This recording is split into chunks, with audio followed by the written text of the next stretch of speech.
Okay.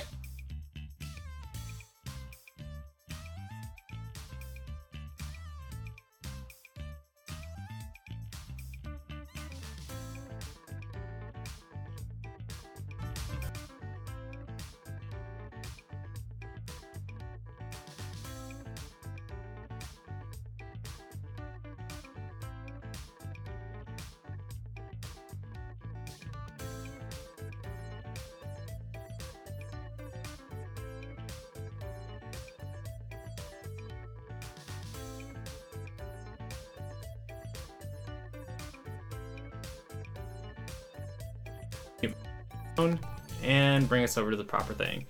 Alright, so, howdy. Welcome to World Building Wednesday. I'm Presby Kennedy / Brandon Kennedy, and joining me is... Shelby.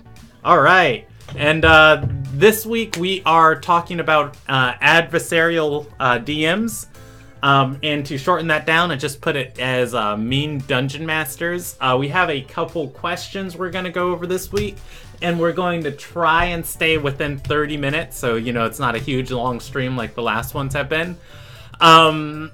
Yeah, so I have read over these questions, and I have just kind of skimmed my brain for answers, but I haven't prepared anything in depth. So we can still have that organic feel of, you know, an actual answer on the spot of just like, hey, what do you do when this happens? Shelby, I'll let you take it over from there if you want to introduce the subject and then, you know, ask the first question. Sure, not a problem. So we're going to be talking to Brandon, getting his ideas on what happens as a longtime dungeon master, some pitfalls that you can run into. I know I have run into them as in the limited times I've been a DM, and kind of get an idea how to avoid it. Does he have these problems, or does he not have these problems? But before we do that, I'd like to kind of recap very quickly Group A's involvement with the wolf. And Brandon, can you briefly say what happened in our session? Alright, so very briefly, the party stumbled onto a werewolf cult's den, and guarding the deeper recesses of it, which they knew there were probably prisoners being held inside of here, guarding the passageways leading deeper inside was a pack of 8 wolves, 7 regular wolves and 1 dire wolf, and the rogue decided to stealth ahead for the party and check it out before the party was even in the cave.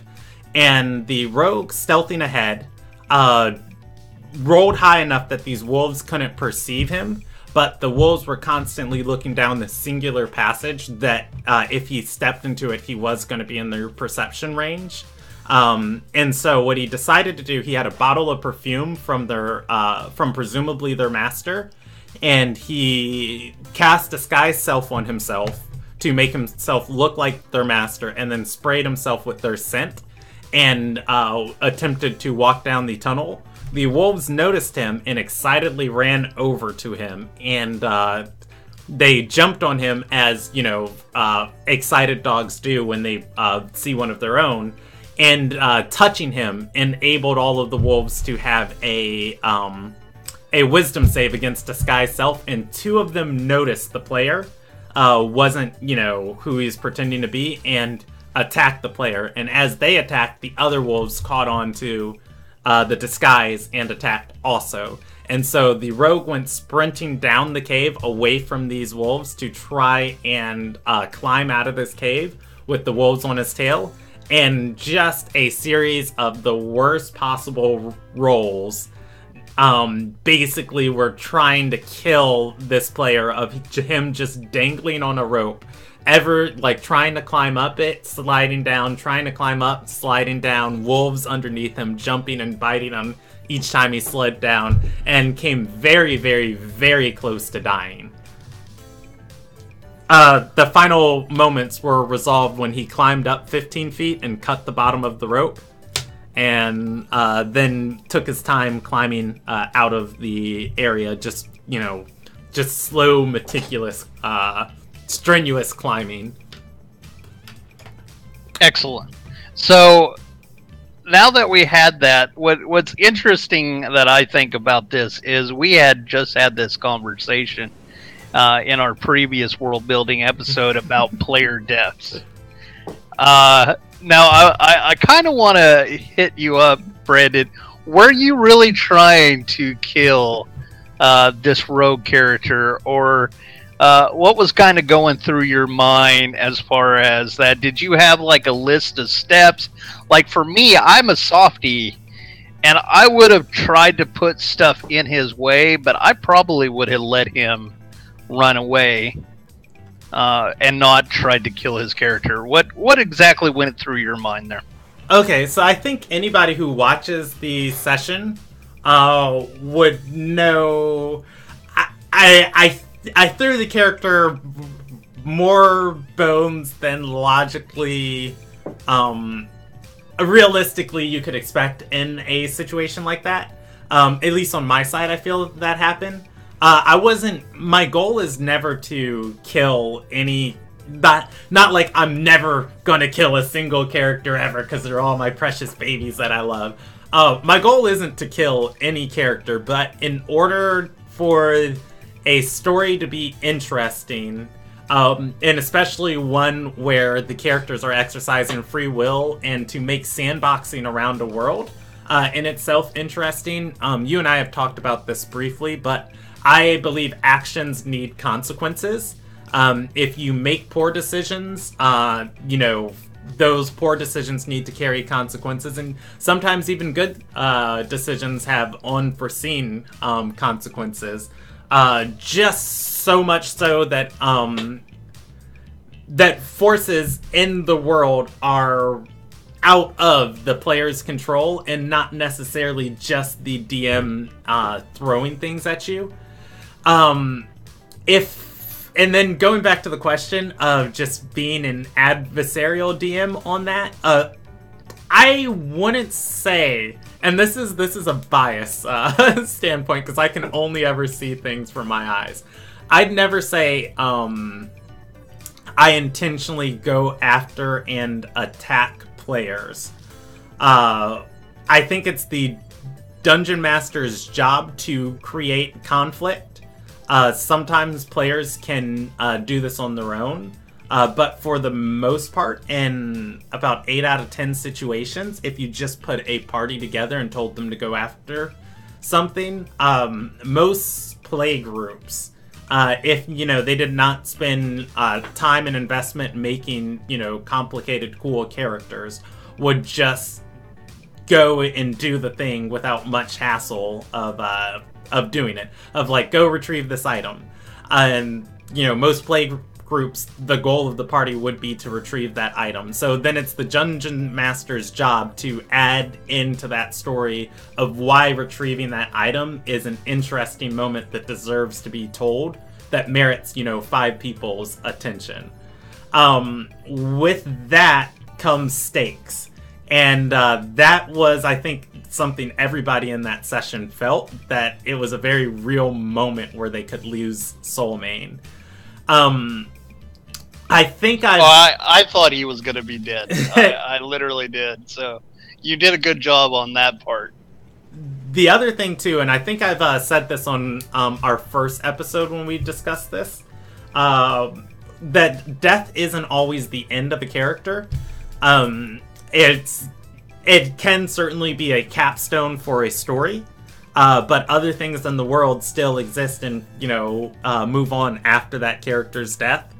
And even one of my favorite D&D shows, the Dungeon Master is relentless in some of his roles. Like, he gets the most god-amazing roles and kills players left and right.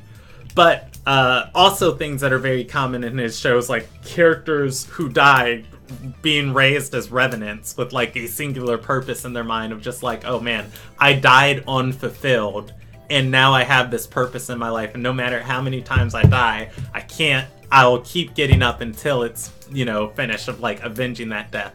So I'd say step one is making sure you're doing your job as a dungeon master, and you're you're being a lens for the world that your characters are that your players are doing stuff in. And then you're providing that interesting conflict and storytelling and aiding in the storytelling. And it's always about contributing and not taking away from it. And once you do that, you don't really have to worry about being an adversarial DM, because as long as everybody's having fun and the stakes are real, and then they know that I think, there we go. I just found the answer to this question. The answer is establishing a relationship with your players beforehand, so that they know you're not there to be their opponent, but more so as a vessel or rather a catalyst for an interesting story. And as long as you're being that catalyst for everybody else's fun, then you don't have to worry about people getting mad at your DMing style. And then even if heavy-handed dice fall, make sure and approach any player afterwards of just like, hey, I know this sucks, but, it's not over. Let's talk about options for your character from here out. I don't have the live commentary going on stream right now, but there was a comment that says, lies, he hates rogues. I don't hate rogues. We're gonna have to do a world building Wednesday in the future for specifically just rogues. And I will lay out all my thoughts on that. But was that a good answer to the question? Have you ever felt like you've been an adversarial DM? I have been an aggressive DM, but I think for the most part, players trust me enough that whatever is going to come out of the events, that they know it's going to be interesting, and the party as a whole are going to enjoy it.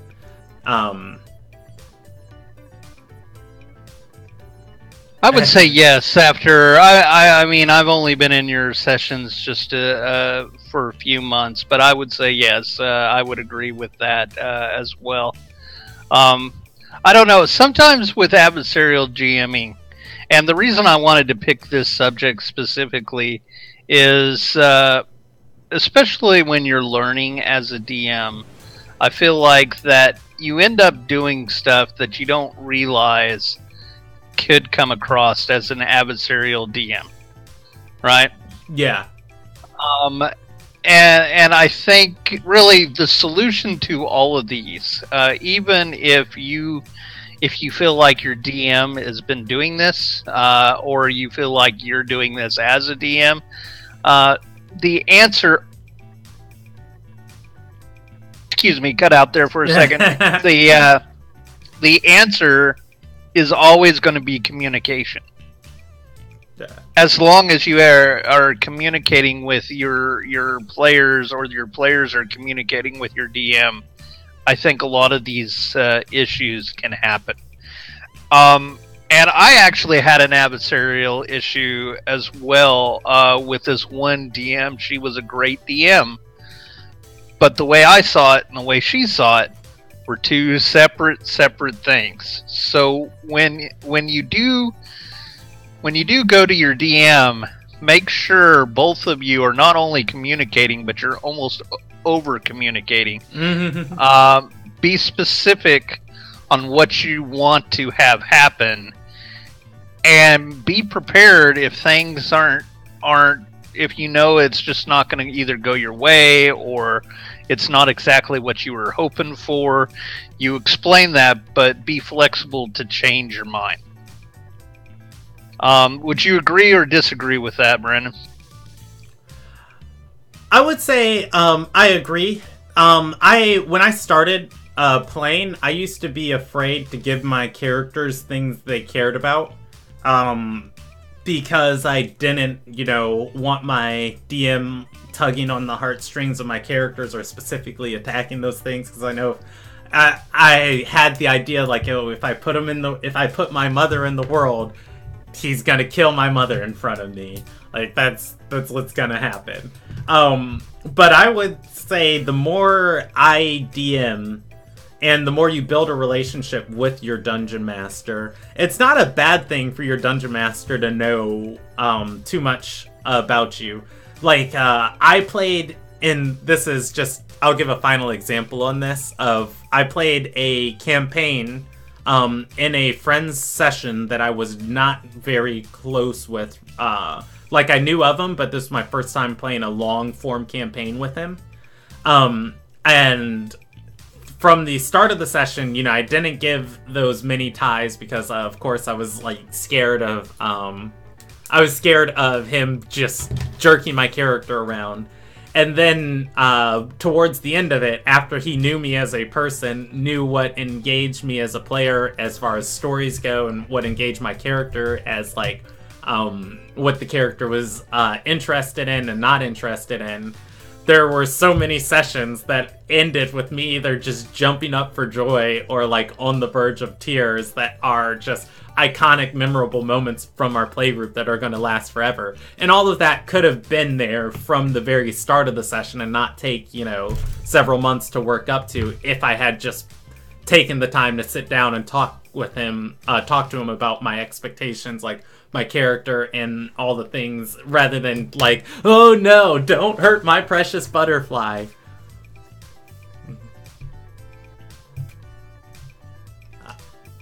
Trust your dungeon master with the butterfly, and if you have a bad DM, just find a new playgroup.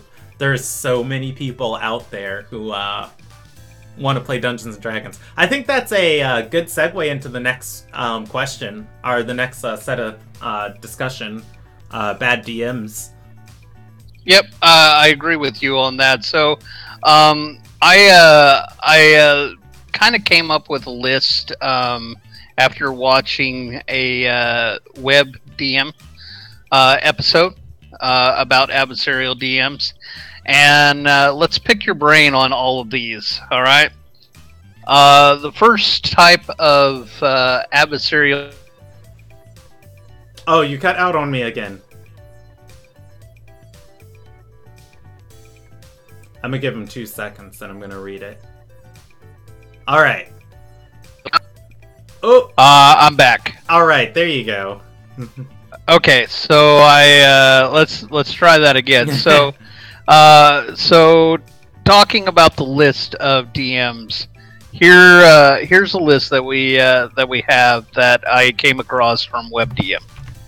And the first one is an optimizer / adversarial DMing. And what I mean by that is somebody who specifically, when they're in a battle engagement, that they not only send 4 kobolds after you, they send 20 kobolds because it's more optimal that way.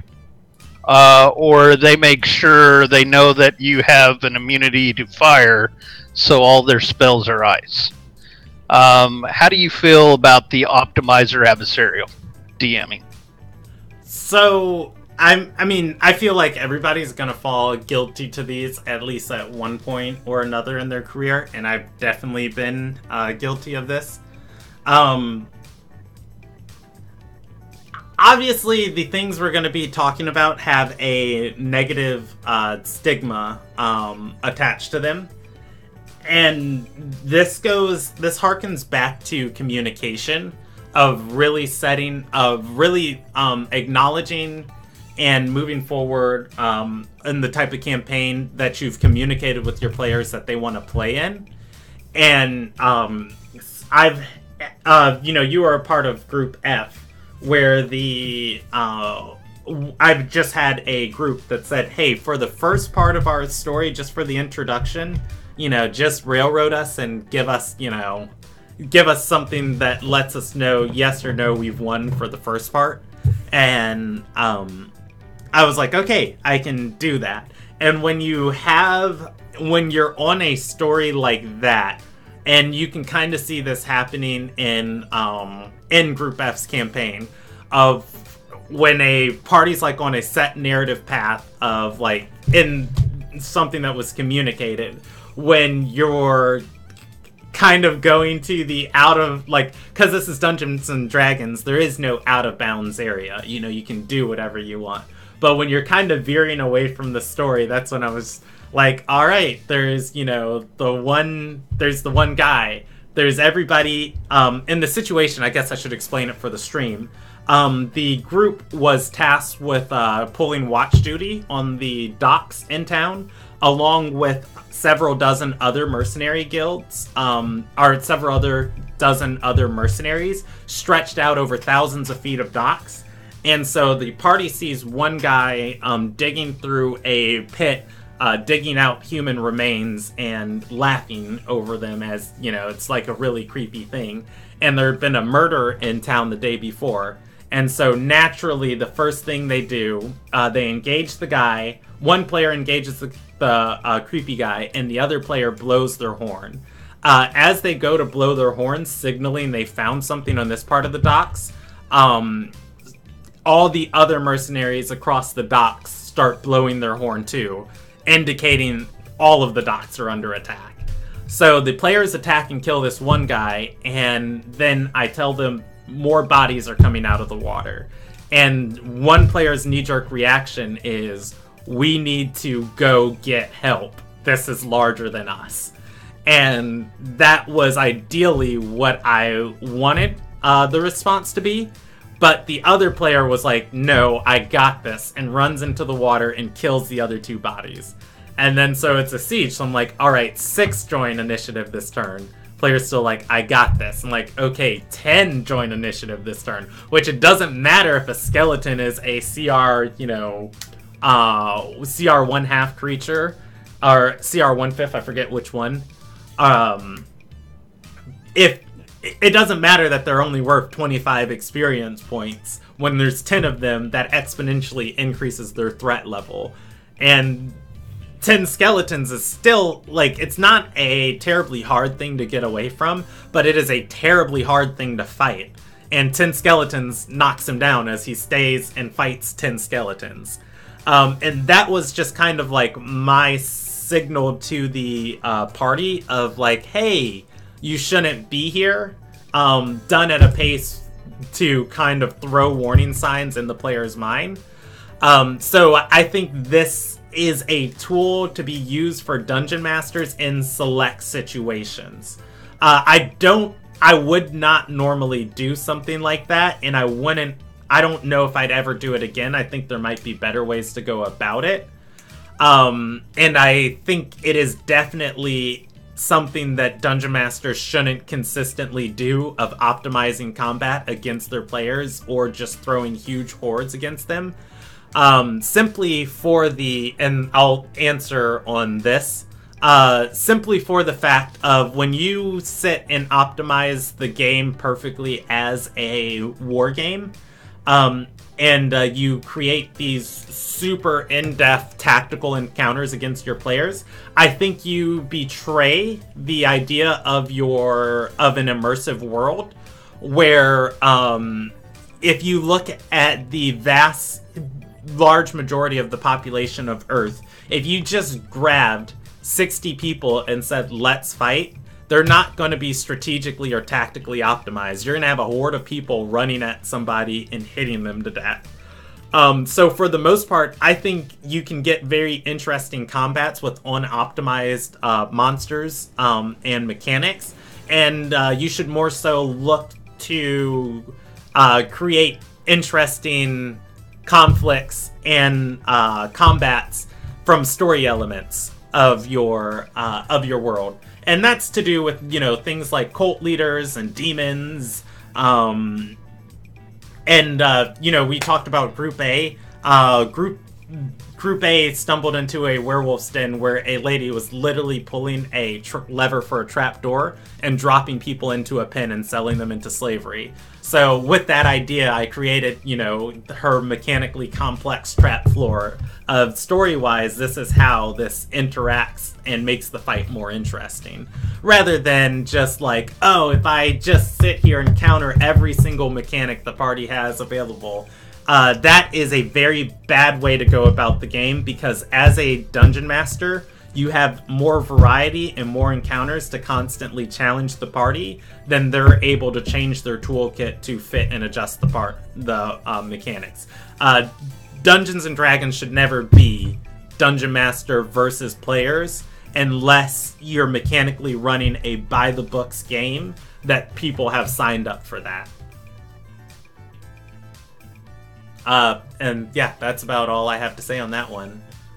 Fair enough. That's actually good. I wanted to. I actually wanted to talk about the fact that I wanted to talk about the fact that it might be hard to optimize if you don't optimize a little bit. Getting interesting encounters would be difficult, and you actually answered that in what you were saying. So, great job on that. Thank you. I'm gonna switch us over to the view where people can see my other screen, just so we can get the live chat in with people from Group A screaming "Magical Darkness!" Hey, it was an interesting mechanic that challenged you guys. All right, but go ahead and hit us with the next one. No problem. Okay, so the next one actually that you have up there is my precious house DM, and what they mean by that is you have a world, and it is specific to your world, and as a DM, you've gone through all of this work.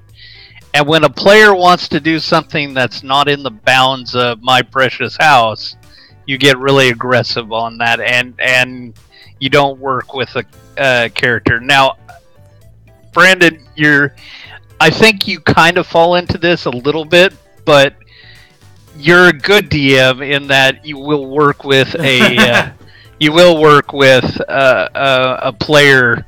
I guess if for the people out there, imagine like Skyrim having a centaur, right? So you have this awesome Skyrim world where you have your elves and you don't have any dwarves, and somebody wants to play a centaur.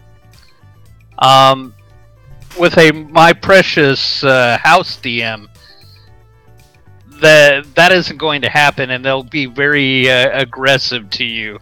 What sort of tools do you use in order to combat that? Alright, so on this one, same thing. I'll try and tackle the pros and cons of it. Looking at the job of the DM to be the lens of the world, especially if you've set up a world with a specific feel and setting. It's the Dungeon Master's job to make sure that not only you are having fun, I wouldn't even say the Dungeon Master's job, but it's just something they should be concerned about, to make sure you're having fun, but also the whole group is having fun.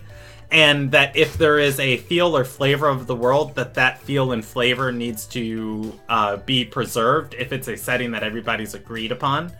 And so where it comes into my precious house DM, if somebody asks me for the first tool in the toolkit that I will give to everybody is Wizards is really good about publishing modular content and then listing all the different varieties of how you can use the modular content, especially with their races, their gods, their settings, just like how it can vary character to character, setting to setting, person to person. So the first thing I say is you are allowed to use anything Wizards has officially published. Wizards of the Coast, the company that makes Dungeons and Dragons.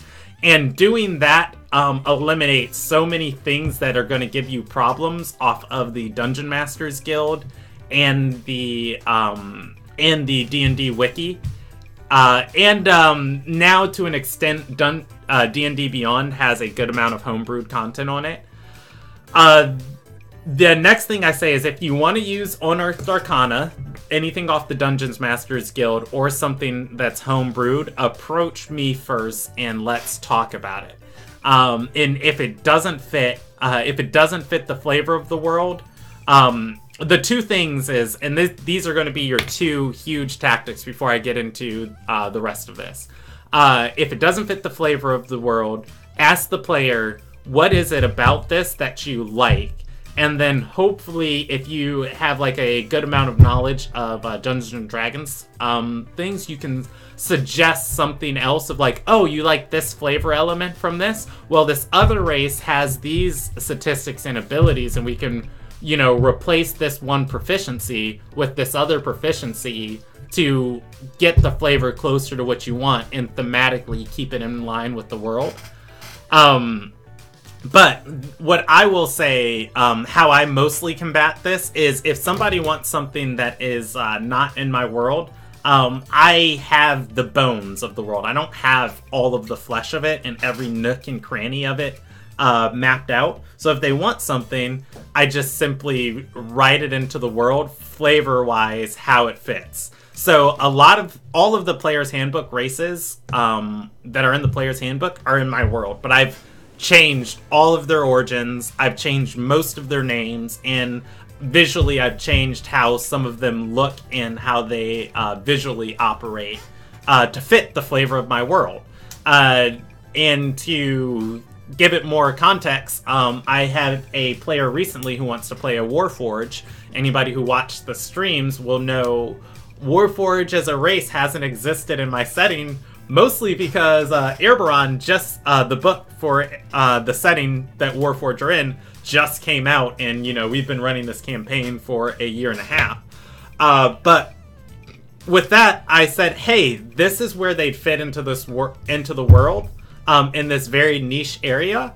And with that, you know, you can play as long as your backstory revolves with you coming somehow from this area. And I think that's going to be the easiest way to do it for anybody. Find a corner that nobody's looked at yet, stick it there, and re-flavor it to fit your world. Like, let's say, and I'll give you the easiest example. Let's say there are Dragonborn, and Dragonborn in my world, there are no dragons. Dragons are a very rare thing. They don't exist in large numbers, so dragonkin aren't something that's popular. So replacing Dragonborn, I have essentially flipped dragons and phoenixes in my world. So replacing Dragonborn are fire spawns, who are people who spawn out of fire. Like, there's huge divine earth fires. One day they just form in this fire and walk out of it, much like how a phoenix rebirths and, you know, out of flames. So, and statistically and mechanically, fire spawn function exactly like Dragonborn out of the Player's Handbook. They are just called fire spawn, and their origin's different. So if somebody comes to you with that, I'd say either employ the first three tactics of saying, you know, Wizards only publish content. If it's not Wizards published, then you can exit out right there. If you really like the player and they're pushing, you know, talk to them about elements of what they like about the class and try and push them more towards something that fits your setting, that has that same flavor and those same elements. And then if you can't do that, then just, if they really want that, just reflavor it to properly fit your setting. This game is played entirely with dice and paper and your mind. So you can simply change words, and there you go. And yeah, that's all I have to say about B. Excellent. I think the chat there said that the only thing that has ever been said no was Tritons. Can you kind of expound on that? Yes. So, there is there's something in my world, and this is kind of spoilery for anybody watching that, you know, plays in the campaign. The origins, and how I said I've changed the origins of everything. The origins of my world, all of life spawned from a single massive, like, foresty seed that the god of creation created. And the seed was pulled into this plane and plummeted down in the middle of the world. The seed still exists, and it is something that is constantly affecting the world. And there is a culture of people around the seed in the sea that it's just too much nonsense of the nitty-gritty of the world for somebody to be a Triton, and challenges way too many conventions of, once they're introduced to the story on a level of a group finding out about them, then, you know, there may be one or two, but those cultures don't interact at all with any of the other mortal races or any of the other landfaring cultures. So much so that the landfaring cultures don't even know they exist. So okay, so they're there, but they're not really a player in your world. Yeah, exactly. And it's not even the and I've done the same thing with Drow, to the point where it's not like, oh, you know, this person is from here and they're just like one of the crazy different ones that, you know, have decided to leave their home and become an adventurer and travel around. Like, in that society, in this world, even the crazy ones would still not interact with, you know, landfaring mortals. So it's just one of the few races that I've just said, nah. It breaks flavor way too much. Which actually brings up to what we were talking about, the not in my campaign. So Tritons are not in your campaign. Now, say a player... They are in my campaign. They're not in my campaign as playable characters. Right. So say a player really wants to play one. What sort of things would you do? Would you reflavor it as something else? So in situations like that, I haven't X'd these things off. I haven't X'd these things off from players and said, no, you can't play these. What I've told people, if they want to play these types of characters, they get a very specific story.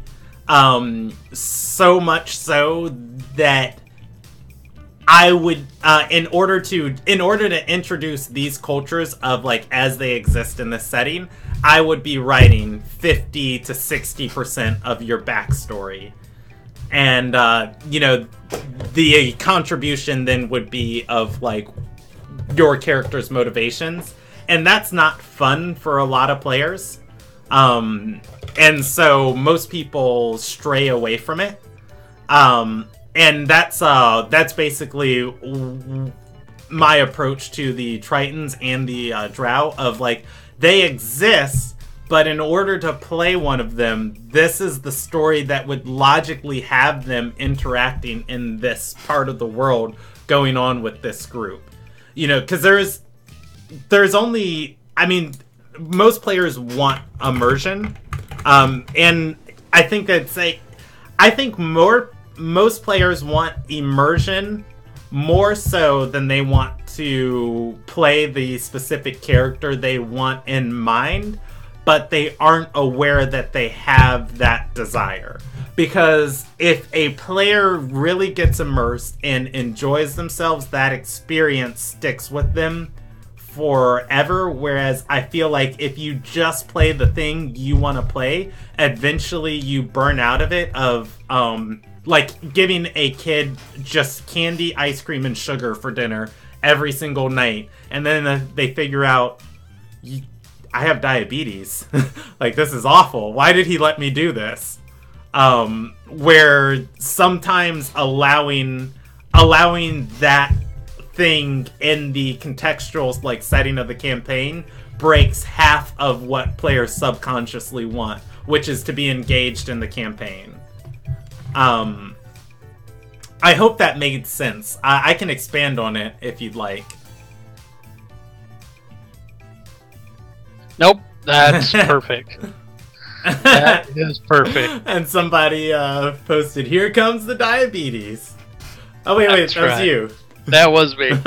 All right, so let's. We're already over time, so let's quickly do D and E together. Okay. Which is okay because they really go hand in hand, and it's called the Quiet DM and the TMI DM. And what they mean by that is a DM, so a scenario.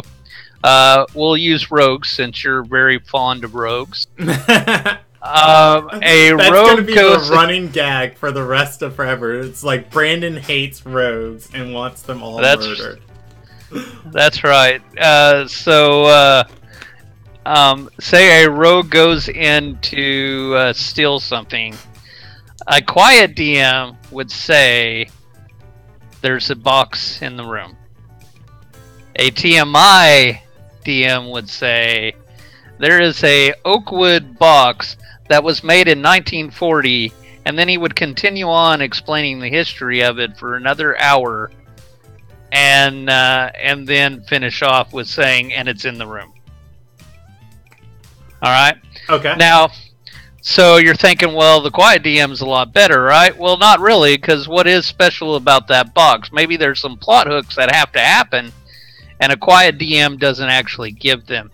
Now, in your opinion, well, where would you fall, Brandon, on the spectrum of have you done? I definitely believe I'm both, randomly. And this is gonna harken back to communication, of learning your players and learning what they want from you, and then knowing the characters that you're dealing with. And I'll answer what you asked me, and then I'll let you ask the second part of it. But where do I fall on that? So when I'm playing with characters in the campaign, such as the rogue that you're playing, Fractus, or the character that a player Rob's playing named Roman in Group B, both of those characters have an upwards of 21 passive perception. So when they step into a room, they're going to notice a lot of extra things about the room that other characters and people wouldn't notice. So when I'm dealing with those characters, I try and point out everything relevant that character would perceive, so much so that the player can accurately portray their character with that increased perception. When I'm dealing with other characters, let me interrupt you. I actually really like that about you because I did pick the alert feat, or not the alert feat, the observant feat. For RP reasons, right? But it is really rewarding when you do that for my character, because it feels like what I picked has a niche, and it's actually, when I've been playing my other character Nyoka, tell me more. I actually miss it. I'm like, man, I wish I could actually get this information. It's terrible. So I have to thank you on that. But I just mean in general for the regular common player. So go ahead for what you would do for those. So for the common player, I think a good third or fourth of the fun, somewhere between those fractions, is in rolling dice. So I will describe a room in general of like, hey, you're in a room. This is how big it is. This is how many walls there are. This is anything glaringly obvious. There's a statue. And then I will leave it there and let the players prompt me for what they want to do.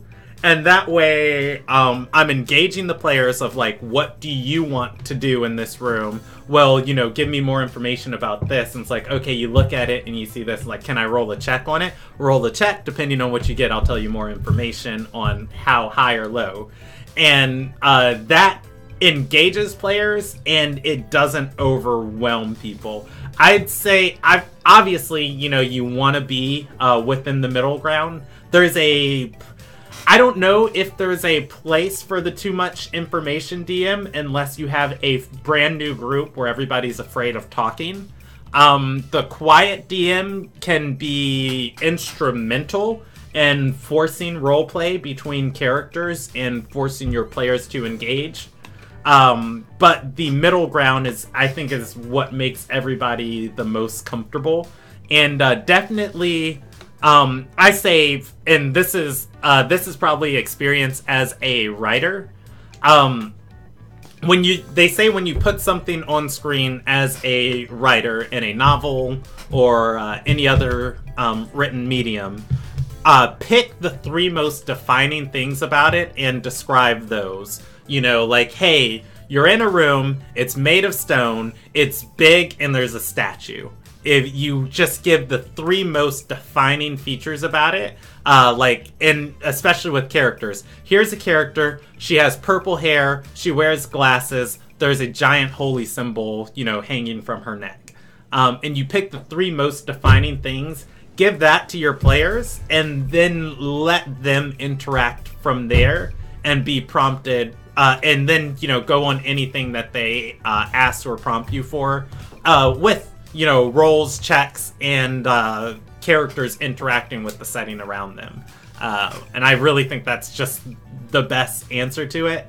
I mean, I'm willing to be told I'm wrong.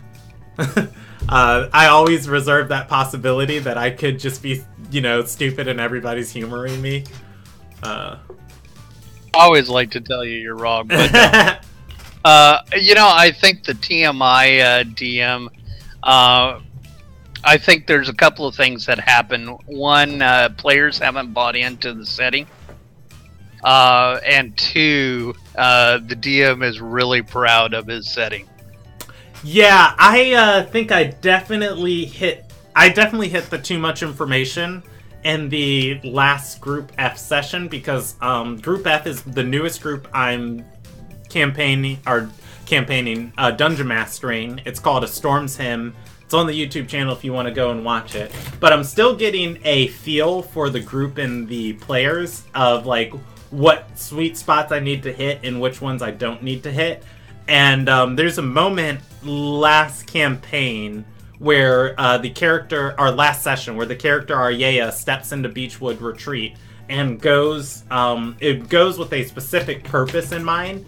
And I can definitely, and it's a place where nobody has ever been before, and I can definitely feel I'm peppering, in my descriptions, I was peppering in way too much description and giving her much more than she needed or would have asked for. But I was trying to let the whole group get the flavor of this, when I probably should have let that happen naturally as the group comes back and eventually, you know, experiences the town.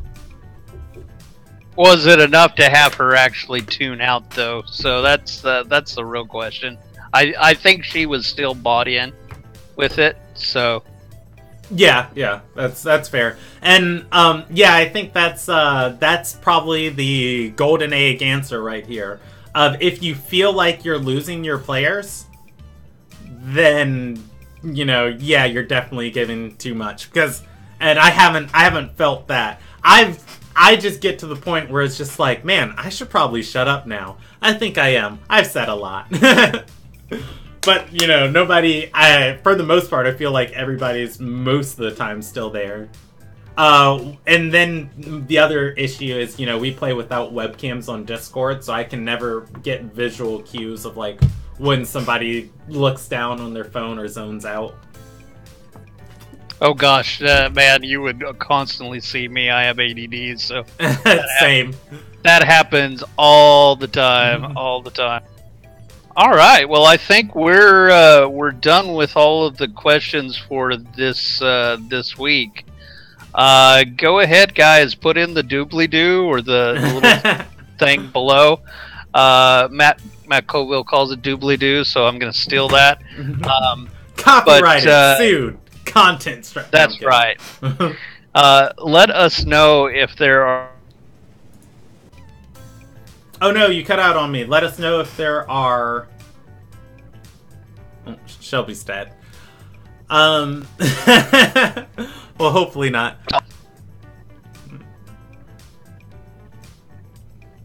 All right. Am I here now? Oh yeah. There you go. I was just okay. I was gonna say, or join us on Discord. Yes. Because we are really trying to get the community up and going.